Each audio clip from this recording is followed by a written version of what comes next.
Hi friends, good morning. आज आपण बनवणार आहोत कोबीची मस्त टेस्टी भाजी. त्यासाठी मी इथं कोबी चिरून घेतलेला आहे आणि ही आहे अद्रक लसूण कोथिंबीरची पेस्ट. ती टाकल्याने भाजीची टेस्ट आणखी वाढते.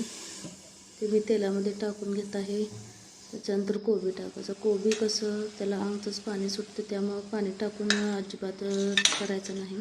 त्याला अंगचंच पाणी सुटतं, त्या पाण्यामध्येच कोबीची भाजी बनवून घ्यायची. मग ती भरपूर टेस्टी लागते. एकदा करून बघा तुम्ही. आणि करणार आहे लाल मसाला, काळा मसाला जो घरी आम्ही बनवतो त्या काळ्या मसाल्याची भाजी. आणि थोडीसा मी त्यामध्ये मॅगी मसाला टाकणार आहे. तर ट्राय करून बघा. मॅगी मसाला टाकून पण भाजी खूप छान लागते, टेस्टी लागते. घरगुती काळा मसाला आहे, घरी बनवलेला. त्याची भाजी बनवली आहे, ती पण तुम्ही करून बघा. खूप छान लागते भाजी. त्याच्यातून थोडंफार परतून घेतलं की त्यामध्ये थोडंसं मीठ टाकायचं आणि एक 10 मिनटं त्याच्यावर झाकण टाकून ठेवायचं.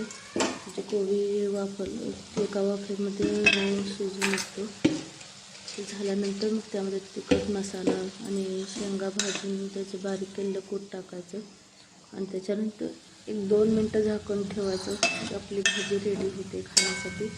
गरम भाकरी असू दे, चपाती असू दे, त्याच्यासोबत खूप छान लागते भाजी. तर टेस्ट करून बघा. तुम्हाला माझे व्हिडिओ आवडत असतील तर लाईक करा, शेअर करा, सबस्क्राईब करा आणि असाच सपोर्ट करा. व्हिडिओ नक्की बघा आणि रिप्लाय द्या कसं वाटलं तुम्हाला. खूप छान बनते भाजी. तर ट्राय करून बघा सर्वांना. धन्यवाद.